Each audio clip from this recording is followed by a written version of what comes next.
De l'agriculture sur Mars, des pangolins menacés et les limites de l'espace, bonjour à tous, voici votre concentré d'actualité scientifique pour ce 29 juillet. La différence entre l'homme des cavernes et nous, c'est le résultat de la science. Et ce n'est pas une opinion, c'est de la science. Notre monde n'est pas si moche. À quel point est-il difficile de faire pousser de la nourriture sur Mars ? Un biologiste s'est penché sur la question suite à la découverte d'un lac souterrain rempli d'eau sur la planète rouge. Il propose de développer des semences spécialement adaptées à l'environnement martien en modifiant leur ADN. C'est ce qu'on appelle la biologie synthétique. Les lumières nocturnes artificielles changent le comportement des animaux. Une nouvelle étude sur la question a mis en lumière la perturbation des interactions entre les espèces. Certains prédateurs comme les guêpes s'éloigneraient de leur proie sous l'effet d'une trop forte luminosité. D'après les scientifiques, l'éclairage public très répandu perturberait la chaîne alimentaire. Des archéologues ont fait une découverte surprenante sur un squelette en Ukraine. Ils ont retrouvé les ossements d'une femme enterrée il y a 4500 ans qui présentaient d'étranges marques. Après inspection, ces traces noires se sont révélées être des décorations qui n'ont pu être appliquées qu'après la décomposition du corps.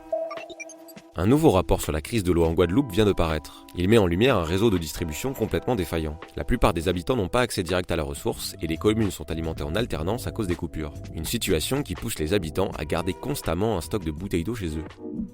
Super, j'adore. Alors écoute-moi bien, je vais essayer d'être clair avec toi. Ouais, génial. L'espace n'est pas aussi éloigné que nous le pensions. La ligne de Kármán qui définit la limite entre l'atmosphère terrestre et l'espace ne se situerait pas à 100 km d'altitude, mais plutôt aux alentours de 80.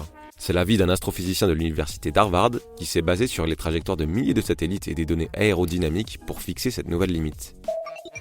Les pangolins sont menacés d'extinction pour des raisons économiques. L'animal ressemblant à un tatou est le mammifère le plus sujet au trafic au monde. Il est prisé en médecine traditionnelle chinoise qui prête à ses écailles des propriétés quasiment magiques. Plus d'1 million de pangolins auraient été capturés en à peine 10 ans.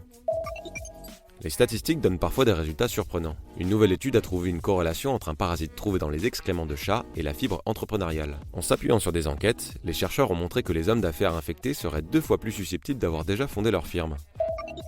Une physicienne veut donner le goût des sciences à la prochaine génération de jeunes filles. Jess Wade a écrit plus de 270 articles Wikipédia relatant les avancées scientifiques faites par des femmes. Son but est de fournir des modèles de femmes ayant réussi dans la science et qui restent trop souvent dans l'anonymat.